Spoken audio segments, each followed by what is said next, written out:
This is one of the most amazing animal stories I've ever seen. A baby tiger who lost its voice got an answer. This little guy woke up in the middle of the night and wanted to call out for his mother. But when he opened his mouth, he couldn't make a sound. You see, this little cub has a big problem. When he should have roared, he couldn't. And in the wild, that can be a death sentence. And it gets worse. There are thousands of dangerous predators in the area who are looking for an easy meal. And this little tiger doesn't stand a chance.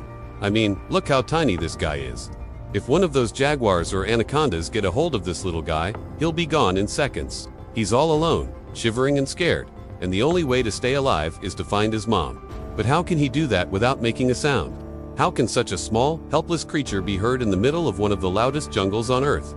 Well, let's find out together. Imagine the deep silence of the jungle, the kind that's so profound it feels like your ears are about to burst. It's a silence filled with unseen eyes, watching, waiting, judging. And then, breaking this heavy quiet, a sound that shouldn't be there, isn't. A baby tiger opened its mouth to call out, but no sound came. His meow was stuck inside him, a prisoner of his throat.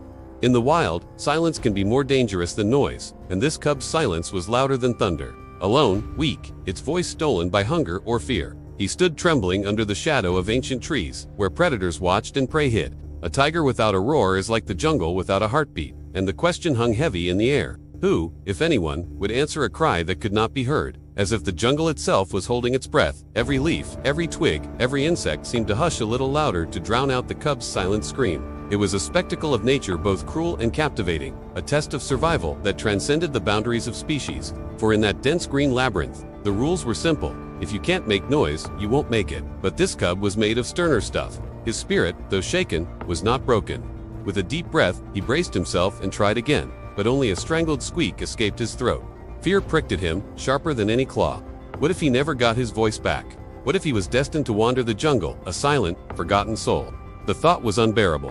He stumbled forward, driven by desperation and an instinct to live.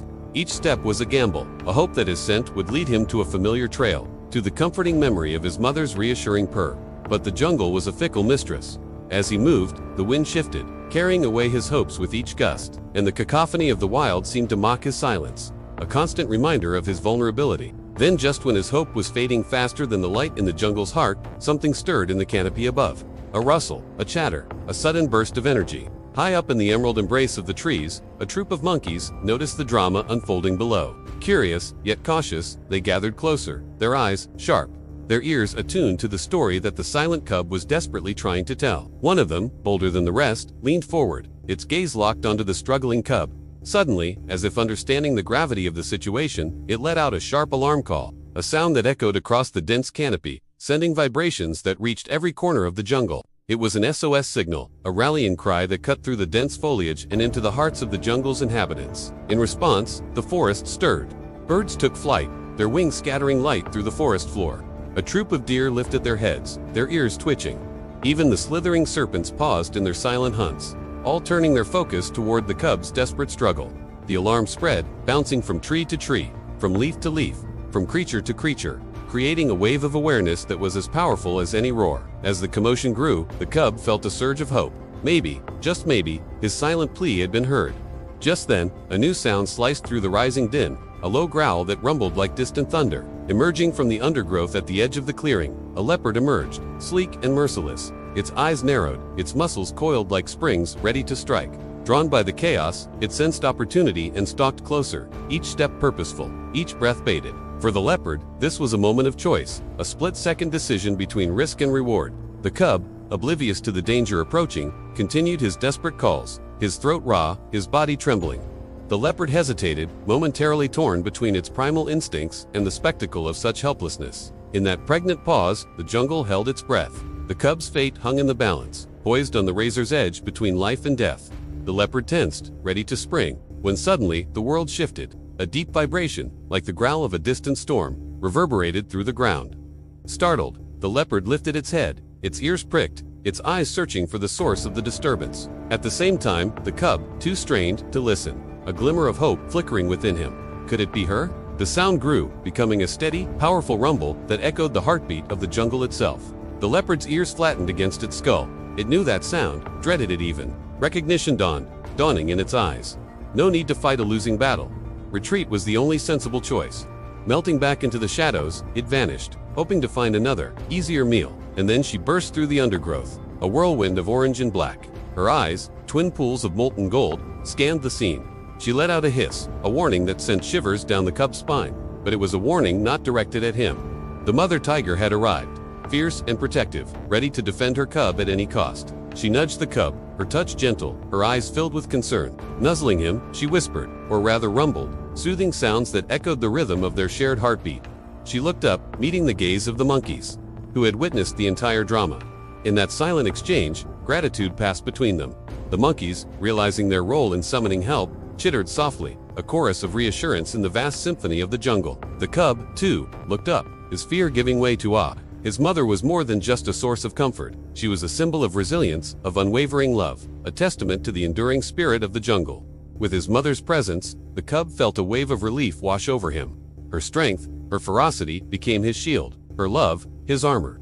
Safe in her shadow, he leaned against her, drawing strength from her being. As the hours passed, the cub snuggled closer to his mother, listening to the symphony of the jungle, a lullaby that was both soothing and invigorating. The rising sun filtering through the canopy painted dappled patterns on the forest floor, marking the passage of time and the cub's journey towards safety. Now, I know what you're thinking. Why did the monkeys help the tiger cub? Well, in the intricate web of life, every action has a consequence. The monkeys, with their acute awareness of their surroundings, understood the gravity of the situation. The cub's silence wasn't just a peculiarity, it was a death sentence in the unforgiving terrain of the jungle. Their alarm call, while instinctive, was also a strategic move. It rallied the forces of the jungle, creating a network of support that could protect not just the cub, but their own interests as well. In the complex politics of the wild, an alliance forged in the face of danger could be invaluable. The cub's survival became their cause, ensuring the continuation of the tiger's legacy in the delicate balance of the ecosystem. And then, there's the leopard, a creature often celebrated for its solitary nature. Yet here, caught in a moment of introspection, faced with the ethical dilemma of attacking a helpless cub, it chose retreat, demonstrating that even the fiercest predators have their limits. The leopard's decision to walk away was a testament to the power of empathy, however primal, and the respect even the predators hold for the sanctity of innocence. So why did the leopard stop before pouncing? Well, it's not always about brute strength or relentless pursuit. Sometimes it's about recognizing the depth of despair and the strength of maternal bonds. The leopard, with its keen instincts, understood that it was witnessing a moment of profound vulnerability. A cub stripped of its voice, lost and afraid. In that moment, something shifted within the predator. Perhaps it was the raw display of helplessness, perhaps the echo of its own lost youth, or maybe the memory of its mother's unwavering protection. Whatever the reason, it chose mercy over the kill, understanding that some battles, even against a helpless foe, are not worth fighting. And as for the mother tiger, her arrival was nothing short of legendary. Tigers are known for their solitary nature, their fierce independence, but also their fierce protectiveness. Her response to the cub's distress call, however silent, was immediate and decisive.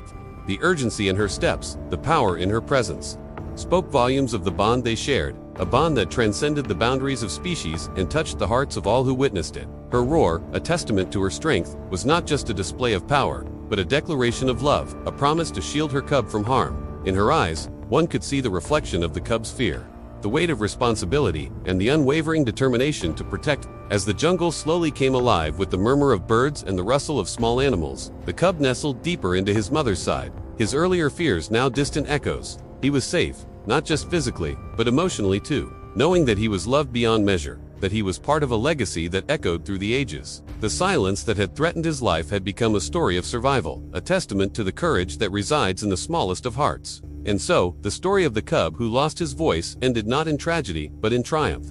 The jungle, with all its harsh realities, had embraced him, nurtured him, and in the end, answered his silent call. It was a story that resonated with all who heard it, reminding them that even in the darkest moments, hope could bloom and survival could be a masterpiece.